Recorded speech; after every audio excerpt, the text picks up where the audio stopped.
નમસ્કાર, પ્રસ્તુત છે અત્યારના મુખ્ય સમાચાર. છોટાઉદેપુરની દીકરીએ પાયલોટ બની સ્ત્રી સશક્તિકરણનું ઉત્તમ ઉદાહરણ પૂરું પાડ્યું. શ્રાવણ માસમાં ઉજ્જૈન મહાકાલના દર્શન કરવા માટે મોટી સંખ્યામાં ભક્તો ઉમટી રહ્યા છે. છત્તીસગઢ, બિહાર, ઓડિશા, પૂર્વ મધ્યપ્રદેશમાં આજે છૂટાછવાયા સ્થળોએ ભારેથી અતિ ભારે વરસાદ માટે ઓરેન્જ એલર્ટ. અમદાવાદ ખાતે સંપન્ન થયેલા ફીબા અંડર-18 એશિયા કપ બાસ્કેટબોલમાં ચીનને પરાજય આપી ઓસ્ટ્રેલિયા ચેમ્પિયન બન્યું. ક્રિકેટમાં આજે કોલંબોમાં રમાઈ રહેલી બીજી અને અંતિમ ટેસ્ટમાં ભારત શ્રીલંકા સામે 5 વિકેટે 300 રનથી પોતાનો પહેલો દાવ શરૂ કરશે. ચેસમાં ભારતના પ્રણેશ એમ.એ. કાનિઝા ઓપનનો ખિતાબ જીત્યો.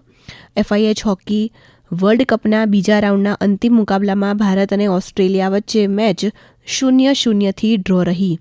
ભારતીય જુનિયર પુરુષ હોકી ટીમ આગામી જુનિયર એશિયા કપ 2026ની તૈયારીઓના ભાગરૂપે આજે ચીનના દાલિયન પહોંચશે. પ્રધાનમંત્રીએ કરુણા અને સંતોષના મૂલ્યો પર પ્રકાશ પાડતું એક સંસ્કૃત સુભાષિત શેર કર્યું. સોમનાથમાં શ્રાવણ માસના સોમવાર નિમિત્તે ભક્તજનો ઉમટ્યા. પાલખી યાત્રા યોજાઈ.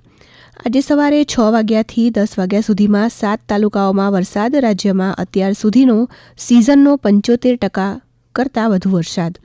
અને નવા સપ્તાહના આરંભે શેરબજારમાં વધારાનો ટ્રેન્ડ. સેન્સેક્સમાં 100 અને નિફ્ટીમાં 25 અંકનો ઉછાળો.